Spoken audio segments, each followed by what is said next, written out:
Division round, NFL Power Rankings. Let's get into it. Number 14, Pittsburgh Steelers. All right, that was a nice story, wasn't it? Big Ben sneaks into the playoffs in what is probably his final season. That's cool. I love it. But when you think about the way the Steelers were bitch slapped by the Chiefs on Sunday night, was it really worth it? I mean, Roethlisberger looked absolutely terrible again. Deontay Johnson continues to drop passes. I mean, how much longer can this dude continue to drop passes before he's no longer in the league? And sadly, Najee Harris fumbled the ball for the first time in his NFL career. But to be fair, when TJ Watt recovered that fumble and ran it into the end zone for a touchdown early in the game, took a 7-0 lead, that excitement for Steeler fans might have been worth it. Maybe. But it was very obvious, very clear, that the Steelers didn't belong in the same stadium as the Chiefs, at least not on this game. Number 13, Philadelphia Eagles. So we all know the Eagles made the playoffs based on their run game. That's their strength. Man, but on Sunday afternoon against the Bucs, the Eagles couldn't run the ball for shit. And you know what that means? They had to rely on Jalen Hurts to throw the fucking ball. And that's not a good game plan.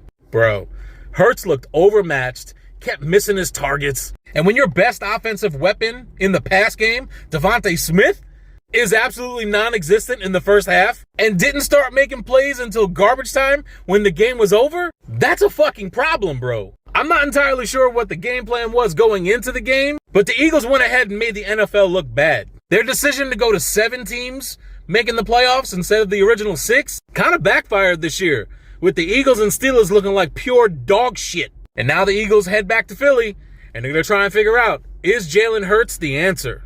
Number 12, Arizona Cardinals. A few days ago in a prediction video, a very wise man, and a very attractive one I might add, he mentioned that in this game between the Cardinals and Rams, Kyler Murray would do something so stupid that all NFL fans were going to look at him and say, what the fuck? Yeah, I called that. Like, what was this dude thinking on that play? I understand you don't want to take a safety, but you got to get rid of the ball a little bit better than that. I feel like the Cardinals watched the Cowboys on Sunday, the day prior, saw how unprepared the Cowboys were, and then said, hey, hold my fucking beer. Once again, Kyler Murray falls flat on his fucking face with the spotlight on him. And this is becoming a very unfortunate theme for the Cardinals. And this is the guy that people were calling the MVP earlier this year. Get the fuck out of here. I remember reading a quote from J.J. Watt earlier in the year, wondering why people aren't giving them respect. Why people are making excuses on how we're winning. Why can't people just accept that we're a good team? This is why, JJ. This is why. Cardinals aren't ready. Kyler Murray ain't fucking ready. Better luck next year. Number 11, New England Patriots.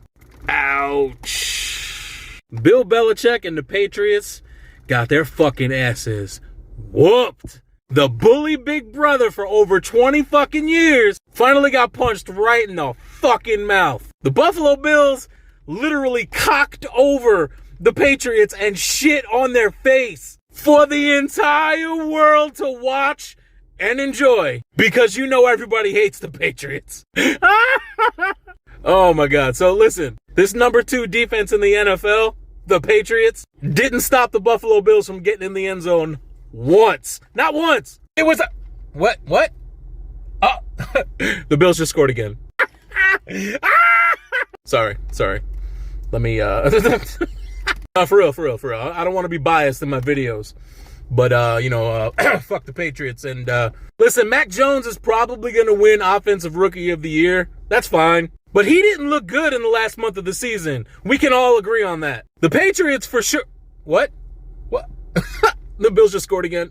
For real, the Patriots should be credited for making the playoffs with a rookie QB. But now it's time to take your ass home, lick those fucking wounds, sit your ass on the couch, and watch the new beast of the East. Oh, shit. Bills just scored again. Number 10, Dallas Cowboys. I was a believer. I really fucking was. I believed that this was a solid team, an excellent defense, a powerful offense. There is zero chance that this team is going one and done like all the Cowboy haters are saying. Just simply no way possible that's happening. But like all the haters say, the Cowboys went and did some Cowboy shit. 14 penalties in a playoff game? That right there is a product of terrible fucking coaching. The Niners had a 13-0 lead before the Cowboys even realized the game fucking started. Now, credit is due to the Cowboys for making a game of it. Being down 23-7, they came back and made it a game. But the big story, aside from the penalties, aside from coaching, is gonna be the final play of the game. The amount of memes I have seen about this play. 0 timeouts, 14 seconds left, and you run a quarterback sneak. Up the middle, not trying to get out of bounds, and you thought you were gonna be able to spike the ball on time. Hey, Cowboys fans, you got a second? Sorry.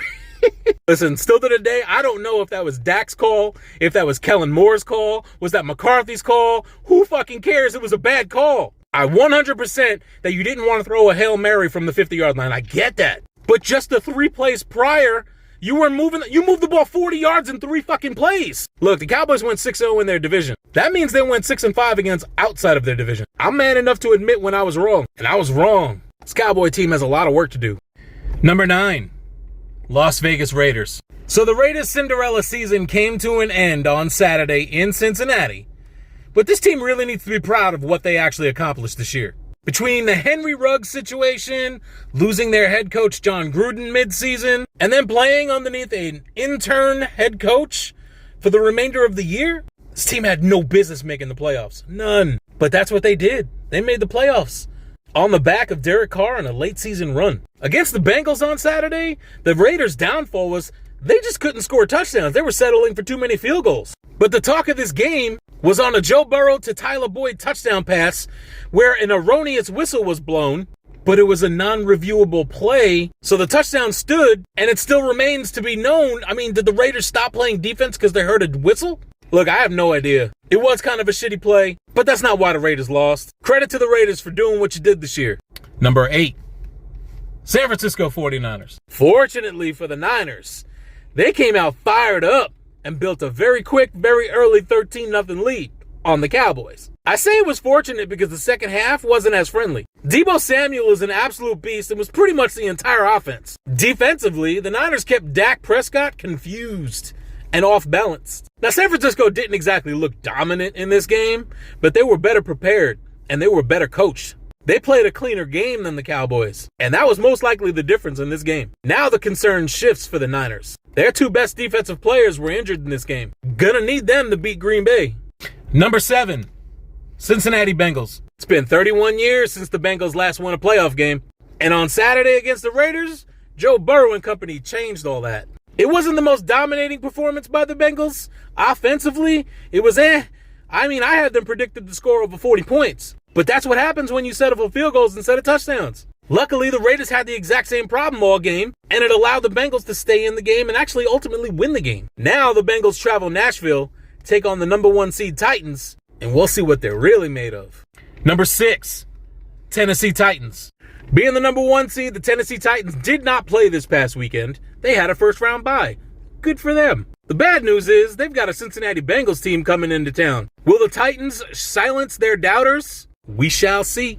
Number 5, Tampa Bay Buccaneers. A quick start, an early 17-0 lead, and an absolutely dominating defensive performance had the reigning Super Bowl champs looking super once again. Despite Antonio Brown and Chris Godwin being gone, Tom Brady didn't seem to miss a beat because he's Tom fucking Brady. Defensively, the Bucs shut down that Eagles run game that actually got them into the playoffs, and they had no other answers. This was kind of a boring game because it was so one-sided, but now the Bucs get to host the Rams in what promises to be a very entertaining game.